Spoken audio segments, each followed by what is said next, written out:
नमस्कार। सबसे पहले सिविल मार्गदर्शन के इस यूट्यूब चैनल पर आपका हार्दिक स्वागत करता हूं। और जैसा कि हम डिस्कस कर रहे हैं इकोनॉमिक सर्वे राजस्थान का 2025-26, ठीक है।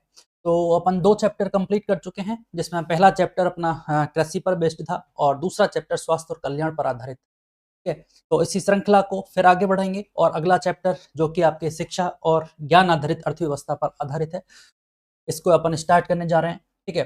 तो हमें समझना होगा पहले चैप्टर का नाम क्या है, क्या-क्या इसके अंतर्गत अपन देखने वाले हैं, ठीक है।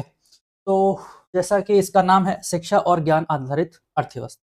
शिक्षा है, सभी को साक्षर बनाना है, चाहे महिला हो, चाहे पुरुष हो, चाहे बच्चे हों, ठीक है। सभी को साक्षर बनाना है और साक्षरता का मतलब शिक्षा को बढ़ावा देना। शिक्षा का किस सेंस में? इस सेंस में नहीं कि हमने किसी चीज़ को पढ़ा, किसी टॉपिक को पढ़ा एग्ज़ाम के पॉइंट ऑफ व्यू से और उसका हमने आंसर दे दिया, ना। हमें शिक्षा इस तरह से देनी है कि एक अच्छे नागरिक का निर्माण करना है, एक पॉइंट तो इसका ये है। वहीं दूसरे अगर जॉब के पॉइंट ऑफ व्यू से देखें तो जॉब क्रिएटर बने, ना कि जॉब सीकर, ठीक है। तो इस तरह की हमें शिक्षा प्रोवाइड करनी है।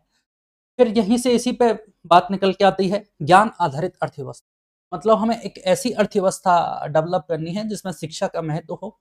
मतलब अगर हमारी शिक्षा कृषि और उद्योग की बजाय थोड़ा ज्ञान आधारित होगी, इसका मतलब ज्ञान आधारित होगी तो क्या होगा, कौशल विकास होगा, इनोवेशंस का उपयोग किया जाएगा, जो नए-नए टेक्नोलॉजी है उसका उपयोग किया जाएगा, जैसे एआई है, आपके रोबोटिक्स है, बायोटेक्नोलॉजी है, इन सब का प्रयोग किया जाएगा। तो हमें एक ऐसी अर्थव्यवस्था डेवलप करनी है, ठीक है। तो ये है अपना चैप्टर का एक बेसिक शिक्षा एवं ज्ञान आधारित अर्थव्यवस्था। तो इस क्षेत्र में अपन टॉपिक में इस चैप्टर में क्या डिस्कस करेंगे, तो इन चीज़ों को डेवलप करने के लिए, इस ज्ञान आधारित अर्थव्यवस्था को डेवलप करने के लिए राजस्थान सरकार, भारत सरकार ने क्या प्रयास किए हैं, ठीक है। इसके लिए जो योजना चला रखी हैं, उन योजनाओं को अपन इस आर्थिक समीक्षा और इस चैप्टर के माध्यम से डिस्कस करेंगे और इन पर बेस्ड हमारे एग्जाम में कौन से प्रश्न पूछे जा सकते हैं, जो हमारे एग्जाम के पॉइंट ऑफ व्यू से इंपॉर्टेंट है, उन सब की अपन चर्चा करेंगे, ठीक है। तो चलिए, जैसे कि चैप्टर का नाम है शिक्षा और ज्ञान आधारित अर्थव्यवस्था, कुछ पॉइंट्स दे रखे हैं जिनको अपन सीक्वेंस में देखेंगे। जैसे पहला पॉइंट है स्कूली शिक्षा, सभी के लिए प्रारंभिक शिक्षा और माध्यमिक शिक्षा सुनिश्चित करना, ठीक है। तो सरकार ने कुछ ऐसे प्रावधान किए हैं जिनके माध्यम से सभी के लिए प्रारंभिक शिक्षा और माध्यमिक शिक्षा सुनिश्चित होगी, ठीक है, सभी बच्चों के लिए। वो आगे अपन चैप्टर के माध्यम से देखेंगे। अगला पॉइंट है समग्र शिक्षा, समग्र विकास की दिशा में। समग्र शिक्षा मतलब सभी के लिए प्रारंभिक जो शिक्षा है वो सभी के लिए मिले, इसके लिए सरकार ने अभियान चला रखा है, समग्र शिक्षा अभियान। वहां से अपन इसको डिस्कस करेंगे। फिर है आजीवन शिक्षा को सशक्त बनाना, साक्षरता और सतत शिक्षा को आगे बढ़ाना। मतलब शिक्षा का जो क्रम है वो रुकना नहीं चाहिए, ऐसी शिक्षा आधारित होनी चाहिए। आजीवन शिक्षा को सशक्त बनाना है, जैसे जैसे लाइफ चलती जाएगी अपन कुछ ना कुछ सीखते जाएंगे। स्वस्थ राज्य के लिए चिकित्सा शिक्षा को मजबूत करना है। अब जैसे चिकित्सा शिक्षा के भिन्न-भिन्न क्षेत्र हैं, जैसे चिकित्सा के क्षेत्र में, आपके इंजीनियरिंग के क्षेत्र में, सभी क्षेत्रों को समग्र रूप से हमें आगे बढ़ाना है। चिकित्सा के क्षेत्र का यहाँ जिक्र किया गया है कि हमारा जो राज्य है वो स्वस्थ हो, इसके लिए चिकित्सा शिक्षा को मजबूत करना का प्रावधान इसमें किया गया है। राज्य में संस्कृत शिक्षा को पुनर्जीवित करना है। हमारी संस्कृति को संरक्षण के लिए क्या है, संस्कृत शिक्षा को पुनर्जीवित करने का भी प्रावधान इसमें किया गया है। राज्य में भाषा और पुस्तकालय शिक्षा को आगे बढ़ावा देना है। प्रगतिशील राज्य के लिए विज्ञान और प्रौद्योगिकी को बढ़ावा देना है। तो यहाँ से किस किस बात पर फोकस किया गया है, एक तो सभी लोगों को शिक्षित करने का प्रावधान किया गया है समग्र रूप से। दूसरी बात, आजीवन हमारी शिक्षा है वो अपन चलती रहे। फिर चिकित्सा सेवा की बात की गई है, चिकित्सा सेवा के क्षेत्र में शिक्षा की बात की गई है। इसके अलावा संस्कृत शिक्षा की बात की गई है, पुस्तकालय शिक्षा की बात की गई है और आपके साइंस एंड टेक्नोलॉजी के क्षेत्र में शिक्षा को भी बढ़ावा देना है। तो इन पर आधारित जितने भी क्वेश्चंस बनेंगे इनको अपन डिस्कस करेंगे, ठीक है। तो चलिए आज का अपन पहला क्वेश्चन देखते हैं क्या है। तो इससे पहले एक बात और डिस्कस करते हैं कि विजन स्टेटमेंट विकसित राजस्थान 2047। वर्तमान में सरकार का लक्ष्य है 2047, राजस्थान विकसित भारत 2047। तो विकसित भारत विकसित राजस्थान 2047 में क्या स्थिति होगी, उसके अकॉर्डिंग हमारी शिक्षा का प्रावधान क्या है आज की डेट में। तो 2047 तक राजस्थान में मतलब विद्यार्थी केंद्रित जो शिक्षा का कैसी होनी चाहिए, विद्यार्थी केंद्रित मतलब स्टूडेंट पर फोकस होना चाहिए, फुली फोकस्ड। और फिर समावेशी, समावेशी मतलब प्रत्येक वर्ग के बच्चों को, चाहे ग्रामीण स्तर पर हो, चाहे शहरी स्तर पर, चाहे कमजोर वर्ग के हों, चाहे सशक्त वर्ग के बच्चे हों, सभी के लिए सभी स्तर पर शिक्षा उपलब्ध होगी समग्र रूप से, तो वो समावेशी शिक्षा है। अब प्रौद्योगिकी संचालित शिक्षण प्रणाली होगी, टेक्नोलॉजी का यूज किया जाएगा, जो पहुंच समानता, सभी के लिए पहुंच, सभी के लिए समानता और उत्कृष्टता सुनिश्चित करेगी। स्कूल और तकनीकी शिक्षा, क्रिटिकल थिंकिंग, रचनात्मकता और बहुविषयी शिक्षण को बढ़ावा दिया जाएगा। मतलब शिक्षा में क्या होनी चाहिए, क्रिएटिविटी होनी चाहिए। ठीक है, क्रिटिकल थिंकिंग, तर्क शक्ति को बढ़ावा मिले, जिससे छात्रों का कार्यात्मक, क्रिटिकल और सॉफ्ट स्किल से सक्षम किया जा सके। एक बात तो ये है।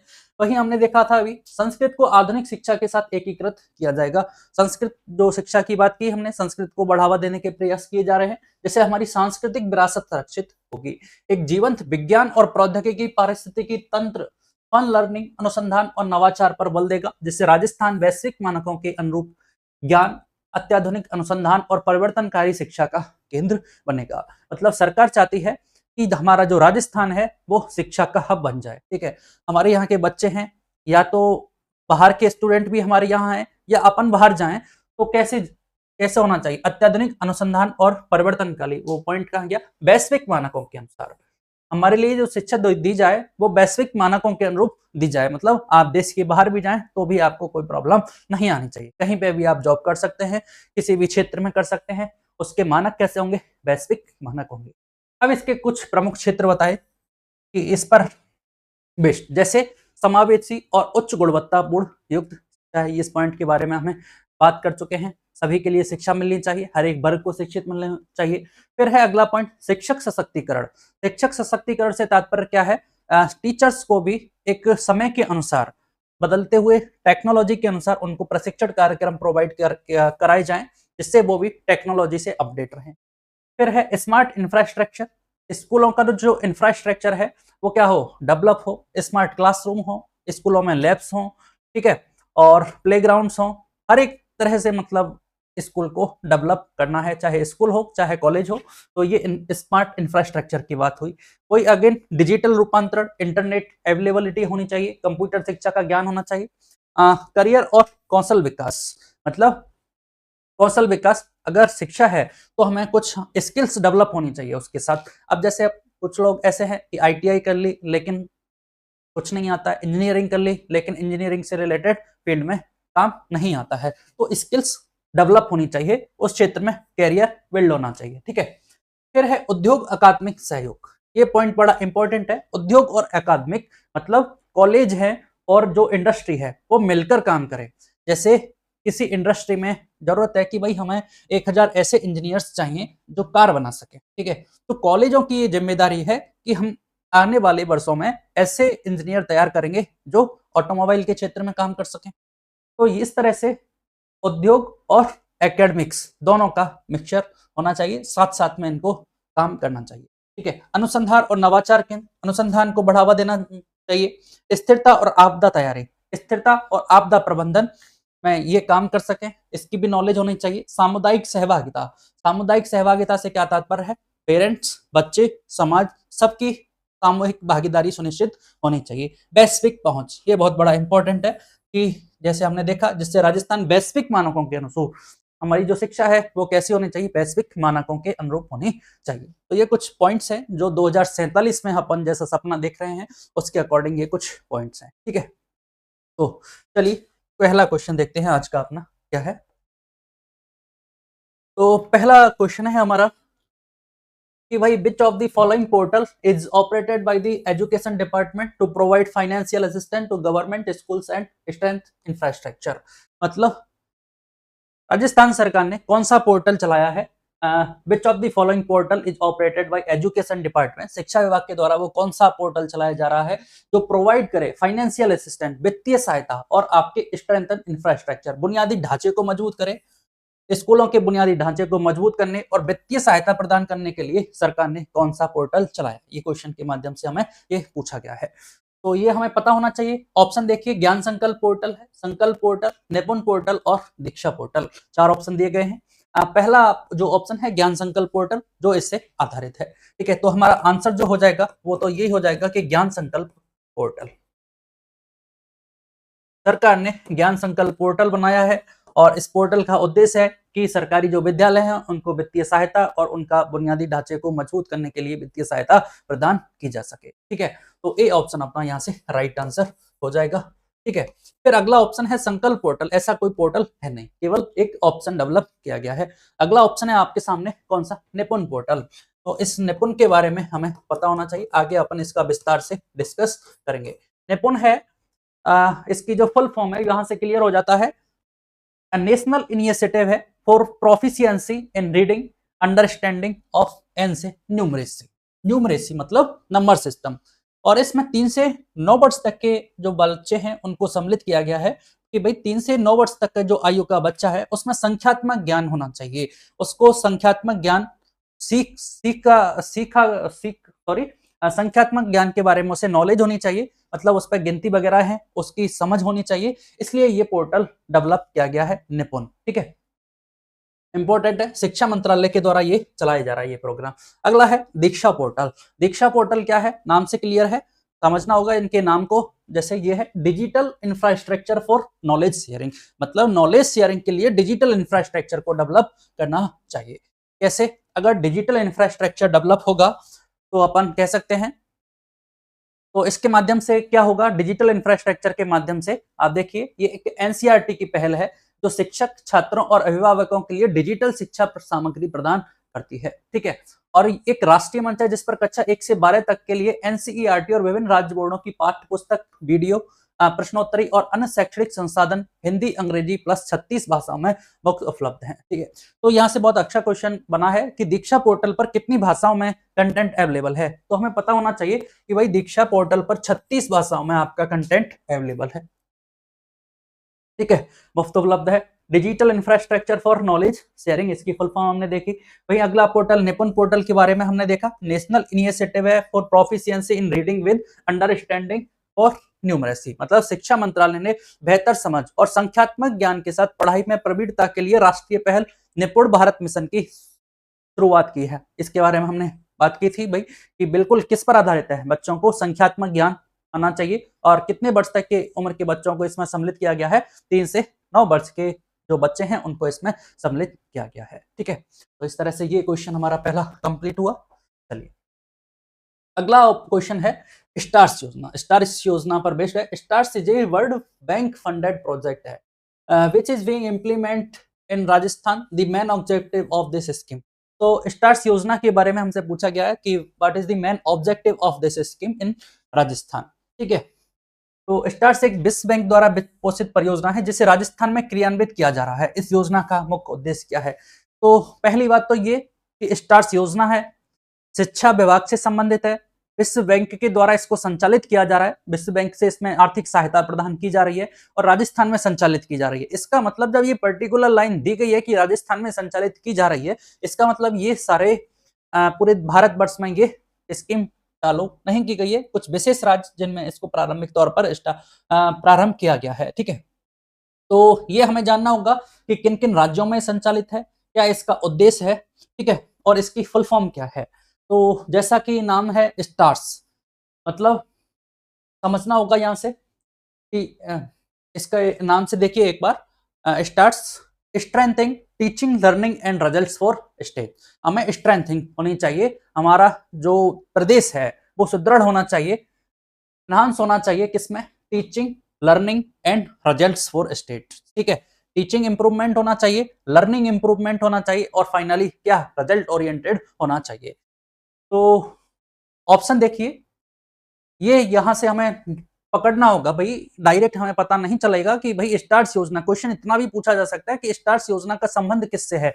आप देखो, जैसे राज्य में सूचना तकनीकी क्षेत्र को मजबूत करना, ऐसा प्रावधान नहीं है। महिलाओं के लिए कौशल विकास प्रशिक्षण प्रावधान करना नहीं है। ग्रामीण क्षेत्रों में खेल प्रतिभाओं का चयन करना, ऐसा नहीं है। स्कूली शिक्षा की गुणवत्ता और शासन में सुधार लाना है। बिल्कुल सही बात है, अगर ये हमें स्कीम को पढ़ेंगे तो हमें पता चलेगा कि भाई स्टार्स योजना स्कूली शिक्षा की गुणवत्ता में सुधार करने से संबंधित है। जो हमने देखा इसके नाम से टीचिंग लर्निंग और रिजल्ट्स, इसके नाम में है फॉर स्टेट्स। ठीक है, तो इसका पर्पस तो ये हुआ, उद्देश्य स्कूली शिक्षा की गुणवत्ता और शासन में, स्कूल का जो शासन प्रशासन है उसमें सुधार लेके आना है। इस प्रकार डी ऑप्शन हमारा राइट आंसर हो जाएगा।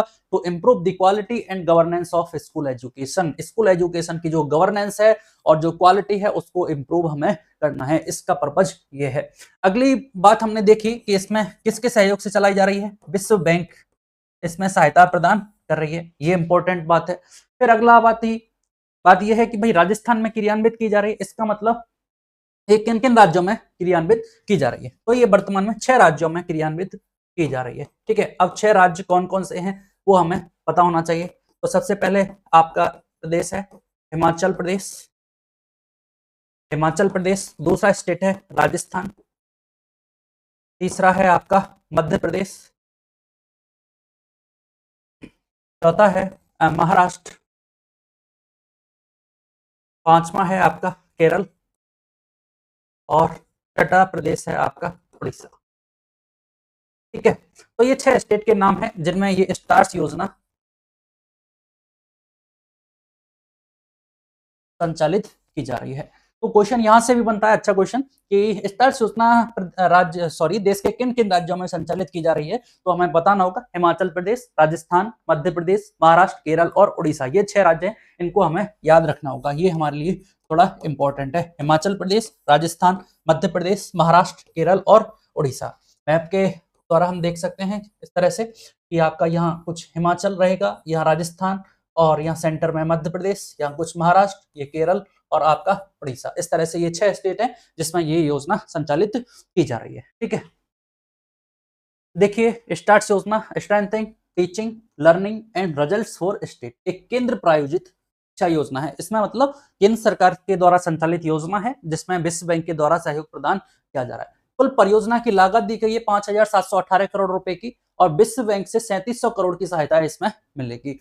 इसे शिक्षा मंत्रालय के स्कूल शिक्षा और साक्षरता विभाग के तहत लागू किया गया है। कौन सा विभाग इसको चला रहा है, शिक्षा मंत्रालय के अंतर्गत जो आपके स्कूली शिक्षा और साक्षरता विभाग है इसके द्वारा इसे संचालित किया जा रहा है। और इस योजना के अंतर्गत क्या प्रावधान है, परख राष्ट्रीय मूल्यांकन केंद्र की स्थापना की जाएगी जो एक स्वायत्त संस्था होगी। अगर परख की बात करें, परख क्या, एक राष्ट्रीय मूल्यांकन केंद्र बनाया सरकार ने, क्योंकि हमें फाइनली क्या इंप्रूव करना था, टीचिंग लर्निंग एंड रिजल्ट्स। इस रिजल्ट्स जो मूल्यांकन प्रणाली थी वहां पर हमें इंप्रूवमेंट करना था, इसलिए ये परख प्रारंभ किया। परख क्या, एक राष्ट्रीय मूल्यांकन केंद्र है जो कि आपके किस योजना के तहत संचालित किया जा रहा है, आपके स्टार्स योजना के तहत ये क्रियान्वित हो रहा है।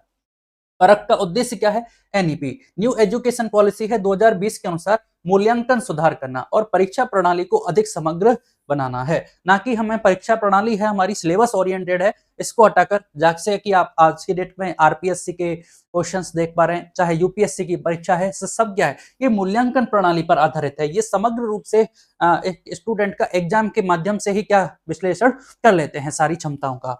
तो इसका लक्ष्य क्या है, हाई स्टैक परीक्षाओं से हटकर समग्र मूल्यांकन प्रणाली को बढ़ावा देना। और यह परियोजना 6 राज्यों में लागू है, हिमाचल, राजस्थान, महाराष्ट्र, मध्य प्रदेश, केरल और उड़ीसा। मुख्य उद्देश्य आपने देखा, छात्रों के बुनियादी पठन और गणितीय कौशल, फाउंडेशन लिटरेसी एंड न्यूमरेसी को सुधारना है। ठीक है, तो ये कुछ बातें हैं जो क्वेश्चन में पूछी जा सकती हैं। सबसे पहले कौन स्कीम को चला रहा है, विश्व बैंक के द्वारा संचालित है। ठीक है, और परख जो राष्ट्रीय मूल्यांकन प्रणाली है, दूसरा इसका इंपॉर्टेंट पॉइंट ये है, और तीसरा भारत के 6 राज्यों में इसको संचालित किया जा रहा है जिसमें आपका हिमाचल प्रदेश, दूसरा राजस्थान, राजस्थान के बाद मध्य प्रदेश, मध्य प्रदेश के बाद महाराष्ट्र, केरल और उड़ीसा। इस तरह से ये 6 राज्य हैं जिनमें इस स्कीम को चलाया जा रहा है। ठीक है, चलिएगा। ठीक है, क्वेश्चन अगला यही है कि in which of the following states of India is the STARS project being operated, Bharat के किन राज्यों में स्टार प्रोजेक्ट को संचालित किया जा रहा है। ऑप्शन पहला देखिए, राजस्थान, उत्तर प्रदेश गलत हो गया, उड़ीसा और महाराष्ट्र सही है। राजस्थान सही है, मध्य प्रदेश सही है, उड़ीसा पंजाब आपका गलत हो गया। तो राजस्थान, हिमाचल प्रदेश, महाराष्ट्र और केरला, तो सी ऑप्शन अपना राइट आंसर हो जाएगा। राजस्थान सही है, उत्तर प्रदेश नहीं है, मध्य प्रदेश आपका सही है और गुजरात में। ठीक है, तो आपका ये क्लियर हुआ कि ये 6 राज्य हमें याद रखने हैं, हिमाचल प्रदेश, राजस्थान, मध्य प्रदेश, महाराष्ट्र, केरल और उड़ीसा। चलिएगा अगला क्वेश्चन देखते हैं, आपका राइट ऑप्शन क्या हो जाएगा, c option right. Identify the false statement in the construct of PM Shri योजना। पीएम श्री योजना के बारे में बात की गई है। तो ये स्कीम भी पीएम श्री योजना है, वो विद्यालयों से रिलेटेड है। क्या ऑप्शन दिए गए हैं? दिस स्कीम स्टार्टेड ऑन 7 सितंबर 2022। सही बात है, जो पीएम श्री योजना है वो कब स्टार्ट हुई? ऑन 7 सितंबर 2022 को प्रारंभ हुई। यह योजना 7 सितंबर 2022 को प्रारंभ हुई थी। सही बात है। Its objective is to ensure the holistic transformation of schools by ensuring access of quality, equal, inclusive education at all levels।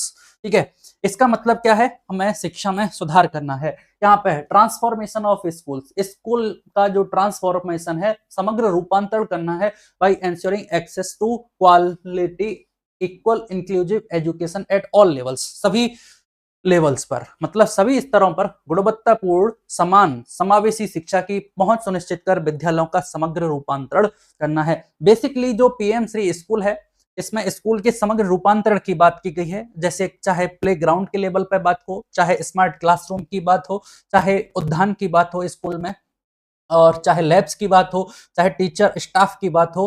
ठीक है, तो ये समग्र रूप से रूपांतरण तब कहलाएगा, और इसी पर आधारित ये स्कीम सरकार के द्वारा चलाई गई। तो second statement number also right है। यह योजना केवल विश्व बैंक के द्वारा प्रायोजित है। तो अभी हमने देखा था स्टार्स योजना थी, वो भी विश्व बैंक के द्वारा संचालित थी, लेकिन सेंट्रल गवर्नमेंट का इसमें हिस्सेदारी थी। तो क्या यह योजना केवल विश्व बैंक द्वारा प्रायोजित है? तो ये स्टेटमेंट थोड़ा इस पॉइंट की वजह से गलत हो जाएगा, माइनर एरर दी गई कि केवल विश्व बैंक द्वारा ये संचालित नहीं है। तो ये भारत सरकार और आपके विश्व बैंक द्वारा संचालित योजना है। इसके अंतर्गत प्रथम चरण में राजस्थान में 402 विद्यालयों का चयन किया गया। सही बात है, प्रारंभिक जो चरण था उसमें 402 विद्यालयों का राजस्थान से चयन किया गया था। लेकिन वर्तमान की बात करें तो वर्तमान में राजस्थान के 639 विद्यालयों को इसमें इंक्लूड किया गया है। आज की डेट में राजस्थान के कितने स्कूल इसमें इंक्लूड है? 639 स्कूल इसमें राजस्थान के इंक्लूड हैं। ठीक है, तो मोस्ट इंपोर्टेंट बात क्या थी? पहले तो ये पता होना चाहिए नाम से कि पीएम श्री योजना है वो क्या है, रिलेटेड है किससे? आपके स्कूल से रिलेटेड है। तो पीएम श्री इस योजना का फुल फॉर्म क्या है? PM school of rising India. जो ये श्री है इसमें ये RI क्या है? ये राइजिंग इंडिया है। ठीक है, school of for rising India. Rising India के स्कूल कैसे होंगे? ठीक है, तो पहली इंपॉर्टेंट बात क्या थी? योजना कब प्रारंभ की गई? तो योजना 7 सितंबर 2022 को ये योजना प्रारंभ की गई थी। और सरकार का उद्देश्य क्या था? सरकार का उद्देश्य था समग्र रूप से गुणवत्तापूर्ण, समान, समावेशी शिक्षा की पहुंच सुनिश्चित करना और विद्यालयों का समग्र रूपांतरण करना इस योजना का प्रमुख उद्देश्य था। और यह योजना केंद्र सरकार और विश्व बैंक के माध्यम से संचालित की जा रही है। ठीक है, और इसमें राजस्थान के कितने स्कूल इंक्लूड हैं? 639 इंक्लूड विद्यालय हैं। देख लीजिए, PM Shri prime minister schools for rising India योजना की घोषणा प्रधानमंत्री द्वारा शिक्षक दिवस के अवसर पर की गई। जैसा कि आपके सामने है, 7 सितंबर 2022 को ये योजना प्रारंभ की गई है 2022 में। इस योजना के तहत देश भर के 14,500 स्कूलों का विकास और उन्नयन किया जाएगा। अब इसमें से राजस्थान के केवल कितने स्कूल हैं? 639 स्कूल हैं। लेकिन देश भर की बात करें तो देश भर में से 14,500 स्कूलों का इसमें चयन किया जाएगा। ठीक है, इन स्कूलों को आधुनिक, परिवर्तनकारी और समग्र शिक्षा मॉडल के रूप में विकसित किया जाएगा। ठीक है, ये बात याद रखनी है। यह योजना राष्ट्रीय शिक्षा नीति 2020 की भावना के अनुरूप है। मतलब जिस हिसाब से नेशनल एजुकेशन पॉलिसी 2020 बनाई गई है, उसी के मॉडल के आधार पर यह योजना विकसित की गई है। इस उद्देश्य क्या है? स्कूल शिक्षा प्रणाली को अधिक गुणवत्तापूर्ण, समावेशी और नवाचार आधारित हमें बनाना है। पीएम श्री स्कूलों में छात्रों को नई युग की शिक्षा पद्धति और बेहतर सीखने का वातावरण मिलेगा। इससे देश भर में लाखों छात्रों का प्रत्यक्ष लाभ मिलने की उम्मीद है। तो इससे कोई खास बात है नहीं। जो मेन इंपॉर्टेंट बात थी वो पहले तो ये नाम से हमें क्लियर होना चाहिए कि पीएम श्री स्कूल जो योजना है वो विद्यालयों से संबंधित है। विद्यालयों से संबंधित है तो भाई क्या करना है? समग्र रूपांतरण करना है विद्यालयों का, समावेशी गुणवत्तापूर्ण शिक्षा प्रदान करनी है। विश्व बैंक के द्वारा स्कीम संचालित की जा रही है। राजस्थान के वर्तमान में 639 स्कूल इसमें इंक्लूड है। ठीक है, चलिए अगला question. Under the right of free and compulsory education act 2009, तो हमें पता होना चाहिए निःशुल्क और अनिवार्य शिक्षा का अधिकार अधिनियम कब का है? 2009 का है।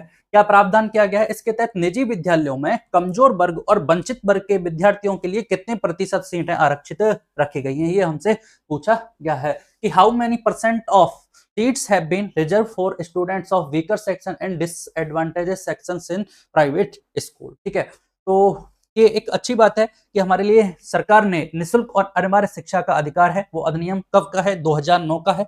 और ये कब से लागू हुआ था, ये आपके 1 अप्रैल 2010 से ये अधिनियम लागू हो गया था। ठीक है, अगर क्वेश्चन पूछा जाए कि ये अधिनियम कब का है, तो अधिनियम 2009 का है और 1 अप्रैल 2010 से ये लागू हो गया था। अब इसके अंतर्गत प्रावधान किया गया है, क्या प्रावधान है कि भाई निजी विद्यालयों, पहली बात किसमें, निजी विद्यालयों में कमजोर और वंचित वर्ग के जो विद्यार्थी हैं, इसके कमजोर और वंचित वर्ग के जो विद्यार्थी हैं, उनको निजी स्कूलों में पढ़ने का मौका सरकार अवसर देगी। ठीक है, तो कितनी सीटें रिजर्व की गई हैं, तो ये हमें नंबर याद रखना है भाई, 25% जो सीटें हैं उनको रिजर्व रखा जाएगा इनके लिए। ठीक है, तो इससे प्रकार डी ऑप्शन हमारा राइट आंसर होगा। ठीक है, फिर बात करें संविधान की, तो संविधान में 86 में संविधान संशोधन 2002 में किया गया था। कौन सा 86 में अमेंडमेंट एक्ट, और कब हुआ था, 2002 में हुआ था। इस अमेंडमेंट के द्वारा क्या किया, हमारे जो मूल अधिकार है उसमें अनुच्छेद आर्टिकल किसमें 20A में, आर्टिकल 20A के तहत इस भी इसको जोड़ा गया कि भाई 6 से 14 वर्ष के जो बच्चे हैं उनको अनिवार्य मूलभूत शिक्षा का अधिकार दिया गया है। इसी के तहत आर्टिकल 45 जो कि हमारे नीति निर्देशक तत्वों में सम्मिलित है, वहां भी बच्चों के लिए शिक्षा के प्रावधान के अवसर दिए गए। ठीक है, इसी प्रकार हमारा जो मूल कर्तव्य है वो 11वां मूल कर्तव्य भी हमारे इसी से रिलेटेड है, जिसको भी आपके 86 में संविधान संशोधन 2002 के द्वारा जोड़ा गया है। तो इसलिए ये हमारे लिए थोड़ा सा इंपॉर्टेंट हो जाता है, बेसिक नॉलेज हमें इसके बारे में होनी चाहिए कि भाई निःशुल्क और अनिवार्य शिक्षा का जो अधिकार अधिनियम है 2009 का है, और इस अधिनियम के तहत जो निजी विद्यालयों में कमजोर और वंचित वर्ग के जो बच्चे हैं उनके लिए 25% सीटें आरक्षित रखी जाएंगी, और ये 1 अप्रैल 2010 से लागू हुआ था। ठीक है, तो एक जो बहुत डीप क्वेश्चन बनेगा वो यहां से ये बनेगा कि अगर आपसे पूछ लिया जाए, अगर आपसे पूछ लिया जाए कि भाई ये जो प्रावधान किया गया है ना कि निजी विद्यालयों में कमजोर और वंचित वर्ग के विद्यार्थियों को 25% सीटें आरक्षित रखी जाएंगी इस अधिनियम के तहत, तो इस अधिनियम की कौन सी धारा है, तो याद रखनी है इस अधिनियम की धारा 12(1)(c) है। ठीक है, धारा 12(1)(c) है। जैसा कि आप देख लीजिए कि शिक्षा का अधिनियम 2009 की विशेषताएं, आरटी अधिनियम का उद्देश्य 6 से 14 वर्ष की आयु के सभी बच्चों को प्राथमिक शिक्षा प्रदान करनी है। ये हमें थोड़ा सा याद रखनी होगी। इसकी मैं चर्चा कर रहा था कि धारा 12(1)(c) में इसका प्रावधान किया गया है कि 25% सीटें उनको आरक्षित रखा जाएगा जो आपके आर्थिक रूप से कमजोर और वंचित पृष्ठभूमि के बच्चे। ठीक है, चलिए अगला अगला क्वेश्चन है, अंडर दी देवनारायण छात्रा scooty distribution and incentive scheme how much incentive amount is provided every year for 2 years, 2 साल के लिए प्रोवाइडेड किया जाएगा एवरी ईयर फॉर ऑफ, इसके लिए पोस्ट ग्रेजुएशन के लिए, मतलब देवनारायण छात्रा स्कूटी और वितरण प्रोत्साहन योजना है। पहले तो स्कीम का नाम यह है। ठीक है, इसमें स्नातकोत्तर के 2 वर्षों तक प्रतिवर्ष कितनी प्रोत्साहन राशि प्रदान की जाती है, तो इस स्कीम को समग्र रूप से हमें समझना होगा कि इसका अंतर्गत क्या प्रावधान है, क्या पात्रता के लिए शर्तें रखी गई हैं, किसको स्कूटी मिलेगी, क्योंकि इसके अंदर 2 प्रावधान है, एक तो स्कूटी वितरण का प्रावधान है और दूसरा प्रोत्साहन राशि इसमें प्रोवाइड की जाएगी। तो किसके लिए तो स्कूटी मिलेगी, किसके लिए प्रोत्साहन राशि मिलेगी। तो सबसे पहले इसकी पात्रता की बात करें तो कौन पात्र है, तो सबसे पहले पात्रता की जो शर्त है वो है आपके राजस्थान का निवासी होना चाहिए। ठीक है, मूल निवास कहाँ का होना चाहिए, राजस्थान का होना चाहिए। दूसरा जो कैटेगरी है वो SBC category, special backward classes की इस कैटेगरी में आना चाहिए। मतलब इसमें कौन कौन सी राजस्थान की जो जातियां हैं वो इंक्लूड है, जैसे गुर्जर हैं, बंजारा हैं, रेवाड़ी जनजात रेवाड़ी हैं, ये इस वर्ग के जो लोग हैं इनको एसबीसी की कैटेगरी में रखा गया है। ठीक है, तीसरी बात क्या है, तीसरी बात है भाई कि राजस्थान का निवासी है, एसबीसी की कैटेगरी में आता है। फिर 12th कितने 50%, 50 मिनिमम कितना 50%, मिनिमम 50% और प्लस इसके 12th में उत्तीर्ण होना चाहिए। 12th में इतने उत्तीर्ण हो गए, प्लस इसके साथ ये प्रावधान किया गया कि राज्य के किसी भी जो सरकारी महाविद्यालय हैं, राज्य के किसी भी सरकारी महाविद्यालय में,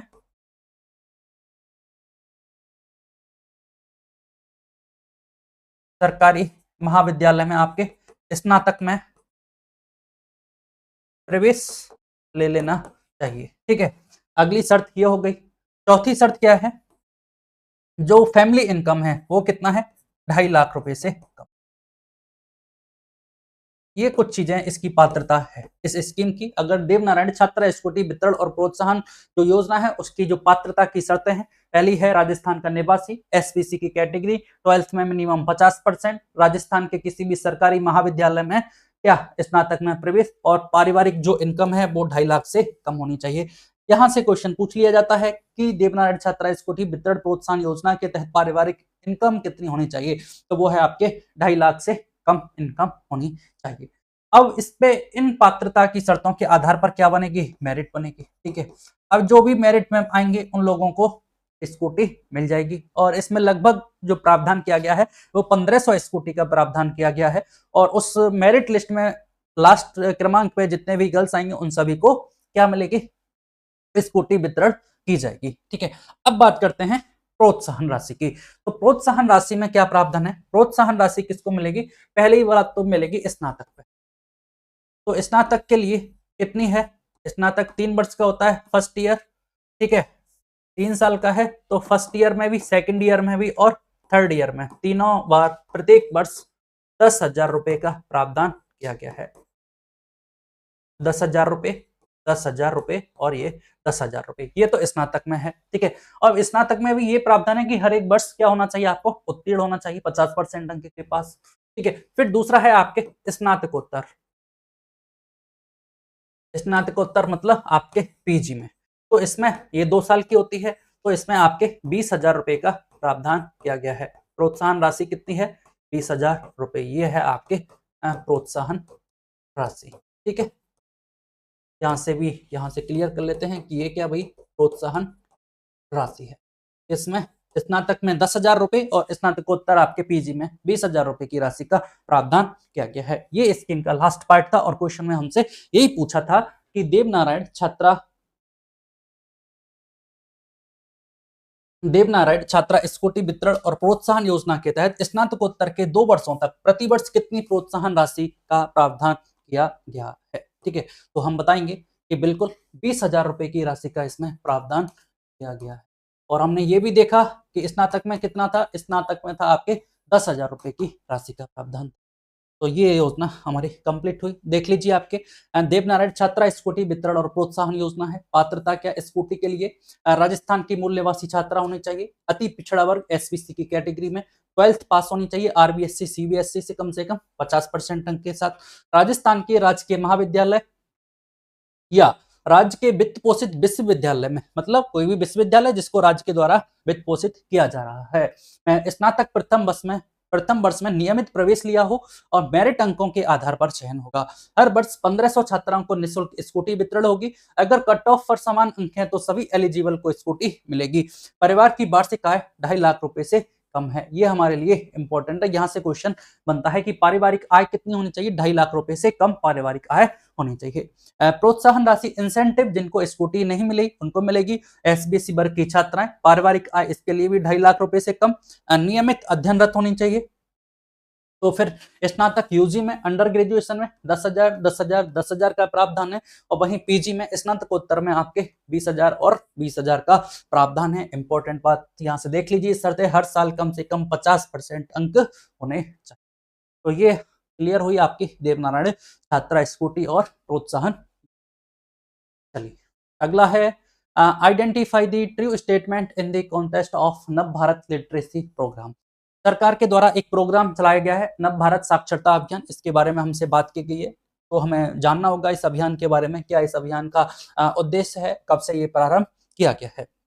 देखिए, this scheme was implemented in Rajasthan from 1 April 2022। तो it is clear that Nav Bharat literacy program is started in Rajasthan from 1 April 2022। 1 April 2022 से ये प्रोग्राम राजस्थान में चलाया जा रहा है। उद्देश्य क्या है इस अभियान का? जैसे कि नाम से ही इसका क्लियर है कि नव भारत साक्षरता कार्यक्रम, हमारा जो नवीन भारत है वो कैसा होना चाहिए? साक्षर होना चाहिए। ठीक है, अब किस किस लोगों को, किन किन लोगों को इसके माध्यम से साक्षर करना है? तो हमें 15 वर्ष के से अधिक आयु के जो लोग हैं, ठीक है, 15 वर्ष से अधिक आयु के जो लोग हैं, बच्चे हैं, उनको हमें इस प्रोग्राम के तहत क्या करना है, साक्षर बनाना है। तो भाई वो 15 वर्ष से अधिक आयु के बच्चे कौन से होंगे, देखते हैं। यह योजना 1 अप्रैल 2022 से लागू हुई, सही स्टेटमेंट है। यह केंद्र प्रवर्तित योजना है, इसका मतलब ये केंद्र सरकार के द्वारा ये जो स्कीम है, वो प्रोग्राम है, वो चलाया जा रहा है, ये भी बात सही है। इस योजना के तहत राज्य के ग्रामीण और शहरी क्षेत्रों में 15 वर्ष और अधिक आयु के व्यक्तियों को साक्षर बनाने के लिए शामिल किया गया है। मतलब 15 वर्ष और उससे अधिक आयु के जो भी व्यक्ति हैं उनको साक्षर बनाना है। जो वंचित है किसी भी तरह से, जिनके लिए किसी भी कारण से, मतलब जिन्होंने पढ़ाई छोड़ दी है, अक्सर अगर बात की जाए, कुछ ऐसे बच्चे होते हैं जो पढ़ाई छोड़ देते हैं, उनका घर परिवार कुछ नहीं होता है, जो भी रीजन रहा हो जिनकी पढ़ाई छूटने का कारण, अगर सरकार की नजर में वो आते हैं तो सरकार उन्हें साक्षर बनाएगी। अगर वो साक्षर होंगे तो अपना जो जीवन है वो आसानी से व्यतीत कर सकते हैं, जीवन यापन कर सकते हैं, तो ये सरकार का उद्देश्य है। तो ये बात हमें याद रखनी है कि नव भारत साक्षरता कार्यक्रम के तहत 15 वर्ष उससे अधिक आयु के जो व्यक्ति हैं उनको साक्षर बनाने का उद्देश्य रखा गया है और 1 अप्रैल 2022 से ये योजना चलाई गई है। ठीक है, तो यहाँ से क्या पूछा है हमारे लिए, ट्रू स्टेटमेंट की बात की गई है, सत्य कथन की बात की गई है, तो उपयुक्त सभी कथन सत्य हैं। डी ऑप्शन हमारा राइट ऑप्शन आंसर होगा, all the above statements are. ठीक है, चलिए। नव भारत साक्षरता कार्यक्रम 1 अप्रैल 2022 से प्रारंभ है, सेंट्रली स्पॉन्सर्ड स्कीम है। 15 वर्ष व उससे अधिक आयु के लोगों को साक्षरता बढ़ानी है, ये कुछ प्रमुख बात थी। और इसका सबसे बड़ा इंपॉर्टेंट जो बात है, नव भारत साक्षरता कार्यक्रम किस माध्यम से चलाया जा रहा है, ये उल्लास ऐप के माध्यम से चलाया जा रहा है। क्वेश्चन यहाँ से भी पूछा जा सकता है कि भाई नव भारत साक्षरता कार्यक्रम किस ऐप के माध्यम से संचालित किया जा रहा है, तो हमें आंसर बताना होगा कि ये उल्लास ऐप के माध्यम से चलाया जा रहा है। Ullas app understanding of life long learning for all in the society, समाज में सभी के लिए क्या है, लर्निंग का प्रावधान किया गया, understanding of life long learning. ठीक है, चलिए अगला क्वेश्चन देखते हैं।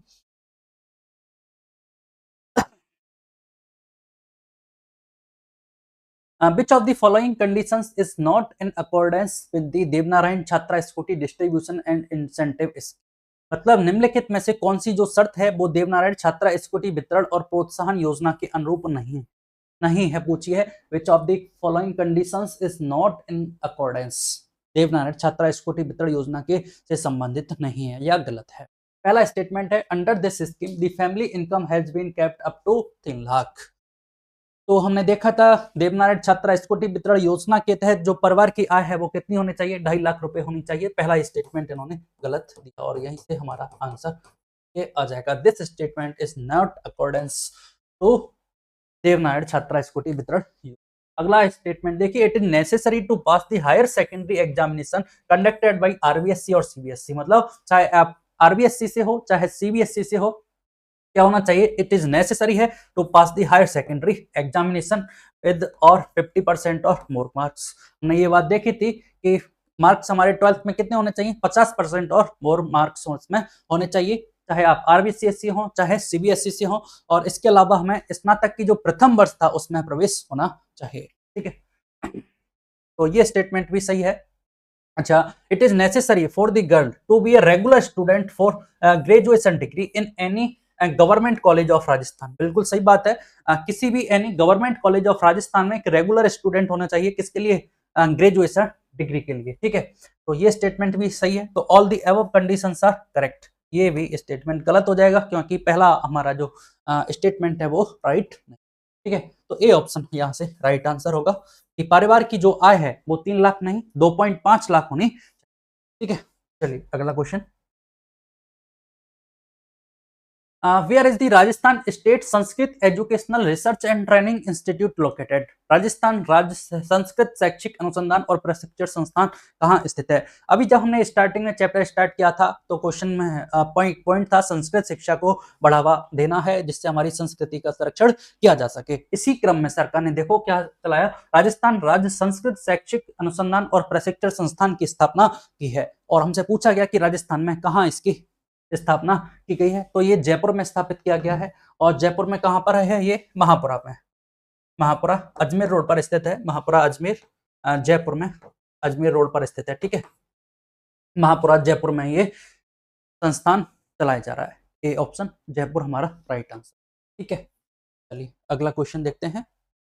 राज्य में राजस्थान राज्य संस्कृत शैक्षिक अनुसंधान एवं प्रशिक्षण संस्थान महापुरा जयपुर में संचालित है और SSIERT के अंतर्गत निम्नलिखित कार्य किए जाते हैं। तो कार्य को तो आपको पता ही है, संस्कृत शिक्षा को बढ़ावा देना है, इसके हर संभव प्रयास इसमें किए जाते हैं। चलिए, व्हेन वाज द निपुण भारत मिशन स्टार्टेड? निपुण भारत जो अभियान है वो कब प्रारंभ किया गया? तो पहले तो हमें इसको समझना होगा निपुण भारत क्या है, तो इसकी फुल फॉर्म है वो हमें याद होनी चाहिए। निपुण निपुण है national initiative for proficiency in reading understanding of numeracy. ठीक है, ये क्या है? एक नेशनल इनिशिएटिव है फॉर रीडिंग, ठीक है, अंडरस्टैंडिंग रीडिंग अंडरस्टैंडिंग ऑफ किसकी? न्यूमरेसी। अगर ये हमें फुल फॉर्म इसकी याद है, पता है, तो यहाँ से इसको याद करना आसान है, समझ में आ जाएगा कि ये किससे संबंधित है। फाइनली हमें ये पता होना चाहिए न्यूमरेसी ये नंबर संख्यात्मक ज्ञान से होना चाहिए, संख्यात्मक ज्ञान पर आधारित है, इसकी अंडरस्टैंडिंग होनी चाहिए पढ़ने में और समझने में। ठीक है, इसलिए एक प्रोग्राम चलाया गया, नेशनल इनिशिएटिव है, इसके लिए संख्यात्मक ज्ञान के लिए। इसमें किस किस को सम्मिलित किया है?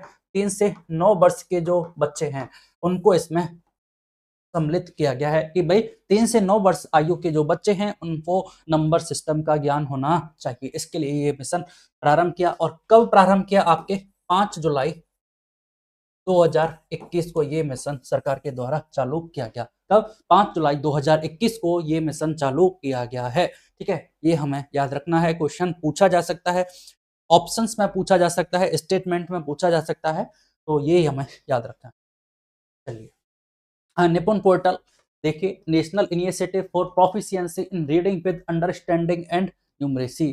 शिक्षा मंत्रालय ने बेहतर समझ और संख्यात्मक ज्ञान के साथ पढ़ाई में प्रवीणता के लिए राष्ट्रीय पहल निपुण भारत मिशन की शुरुआत की है। इसकी बेहतर समझ और संख्यात्मक ज्ञान, मेन जो इंपॉर्टेंट बात है वो यही है, संख्यात्मक ज्ञान की समझ होना चाहिए। इसका उद्देश्य 3 से 9 वर्ष के आयु वर्ग के बच्चों को सीखने की आवश्यकताओं को पूरा करना है। और यहाँ से एक लाइन हमें हर बार जोड़नी है कि ये नेशनल एजुकेशन पॉलिसी 2020 है, उसके अनुरूप है। ठीक है, आप सब स्कीम्स में ये ऐड कर सकते हैं। और इस नीति का उद्देश्य क्या है? देश के स्कूल और उच्च शिक्षा प्रणालियों में परिवर्तनकारी सुधारों का मार्ग प्रशस्त करना है। ठीक है, चलिए, identify the true statement from the following statements. सत्य कथन की पहचान करनी है ट्रू स्टेटमेंट की। The objective of the new Nipun Bharat mission is to provide health facilities to the student. Option देखिए क्या है कि निपुण भारत मिशन का उद्देश्य छात्रों को स्वास्थ्य सुविधाएं प्रदान करना है।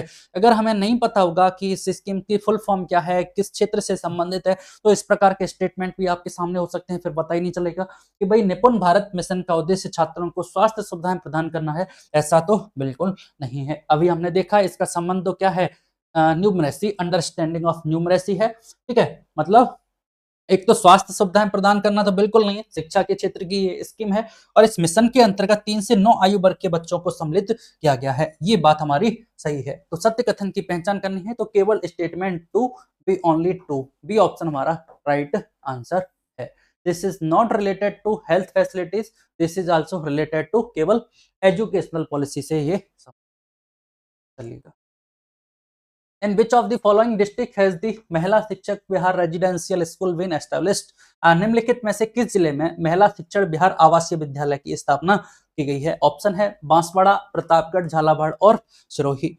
तो सबसे पहले तो इसका समझिए ये क्या कहना चाहते हैं कि महिला शिक्षण बिहार आवासीय विद्यालय की स्थापना की गई है, क्या इसका उद्देश्य है और राज्य के किस जिले में ये स्थापित किया गया है। क्योंकि अगर पूछा गया तो पर्टिकुलर किस स्टेट में ये संचालित होगा, इसलिए पूछा गया है। तो सबसे पहले हम इसके उद्देश्य की बात करते हैं। तो जैसे अभी हमने एक स्कीम देखी थी, नव भारत साक्षरता अभियान देखा था, जिसमें 15 वर्ष और उससे अधिक आयु के जो व्यक्ति हैं उनको साक्षर बनाने का सरकार का लक्ष्य था। इसी तरह से ये योजना संचालित है। ये में जो महिला शिक्षण बिहार आवासीय विद्यालय है, इसमें प्रावधान किया गया है किसका? 15 से 30 वर्ष या आयु की महिलाओं को साक्षर बनाना। ठीक है, अब चूंकि इतनी तो इनको शिक्षण प्रदान कर देंगे। 15 से 30 वर्ष की जो महिलाएं हैं, इसमें विधवा कैटेगरी की महिलाएं हैं, चाहे वंचित वर्ग की हैं, चाहे आपकी एकल महिला के अंतर्गत आती हैं, तो 15 से 30 वर्ष की महिलाओं को इसमें साक्षर बनाना है। और ये आवासीय विद्यालय है, रेजिडेंशियल स्कूल है, तो यहाँ से इनको मुख्यतः जो प्रावधान किया गया है वो 10वीं पास कराना है। अगर ये 10th पास होंगे, 10th पास करानी है, और इसके साथ साथ इनको क्या है, कोई कोर्स करा दिया जाएगा जिससे ये अपना जीवन आसानी से जी सके, इनको कुछ कमाई का आधार मिल सके। ठीक है, तो ये इस स्कीम का लक्ष्य है। और इस प्रकार ये जो स्कूल है, विद्यालय राजस्थान के झालावाड़ जिले में संचालित किया जा रहा है। इसमें कहाँ संचालित है, आपके झालावाड़ में, झालावाड़। ये हमें याद रखना है, बी ऑप्शन हमारा राइट आंसर होगा। ठीक है, एक बार देख लीजिए। वंचित समूहों से संबंधित महिलाओं को सशक्त बनाने के उद्देश्य से राज्य में महिला शिक्षण बिहार आवासीय विद्यालय की स्थापना की गई है। यह विद्यालय 15 से 30 वर्ष की आयु की तलाकशुदा, विधवा, आदिवासी और वंचित समूह से, या तो महिला तलाकशुदा हो, चाहे वंचित हो, चाहे आपके विधवा हो या आदिवासी समजा से हो, तो संबंधित महिलाओं को 10वीं कक्षा तक की शिक्षा और व्यावसायिक प्रशिक्षण प्रदान किया जाएगा। कार्यक्रम का उद्देश्य क्या है, इन महिलाओं के जीवन की गुणवत्ता में सुधार करना, आत्मनिर्भर बनाकर, आर्थिक रूप से स्वतंत्र बनाकर उन्हें सशक्त बनाना है। मतलब इनको 10वीं पास करा दी जाएगी, 10वीं पास करा दी और वहां से इनको क्या है, व्यावसायिक प्रशिक्षण प्रदान कर दिया, जिससे इनकी गुणवत्ता में सुधार हो जाएगा, आत्मनिर्भर हो जाएंगी, आर्थिक रूप से सशक्त हो जाएंगी ये महिलाएं। ठीक है, तो वर्तमान में यह कार्यक्रम राजस्थान के झालावाड़ जिले में चलाया जा रहा है। इससे लाभान्वित हुई है, जिसमें 100 महिलाओं को नामांकित किया गया है, जिन पर वर्ष 2025-26 में 29.18 लाख की राशि व्यय की गई है। मतलब ये वाला ऐसा नहीं है कि कागजों में संचालित है, महिलाओं को लाभान्वित भी इससे किया गया है। ठीक है, चलिए अगला क्वेश्चन। अगला क्वेश्चन है, in which of the following district is the state remote sensing application centre is located. निम्नलिखित में से किस जिले में राज्य सुदूर संवेदन अनुप्रयोग केंद्र स्थित है। ठीक है, तो ये पता होना चाहिए, राज्य सुदूर संवेदन अनुप्रयोग जो केंद्र है, इसको सरसेक भी कहा जाता है। क्या, सरसेक। अगर क्वेश्चन शॉर्ट में पूछ लिया जाए, सरसेक की स्थापना कहाँ की गई है, राज्य सुदूर संवेदन अनुप्रयोग केंद्र है, तो ये हमारे आपके ऑप्शन है जोधपुर में स्थित। सरसेक कहाँ स्थित है, जोधपुर में। अब इसमें क्या पता चलती है हमें, रिमोट सेंसिंग के माध्यम से हमारी जो प्राकृतिक वन संपदा है, ठीक है, वन्य जीव संपदा है, ठीक है, इनके बारे में हमें इससे जानकारी है। ठीक है, अब क्वेश्चन यहां से, ये तो राज्य सुदूर संवेदन अनुप्रयोग केंद्र है। अगर राष्ट्रीय पूछ लिया जाए कि भाई राष्ट्रीय सुदूर संवेदन अनुप्रयोग केंद्र कहाँ है, तो ये स्थित है आपके हैदराबाद में।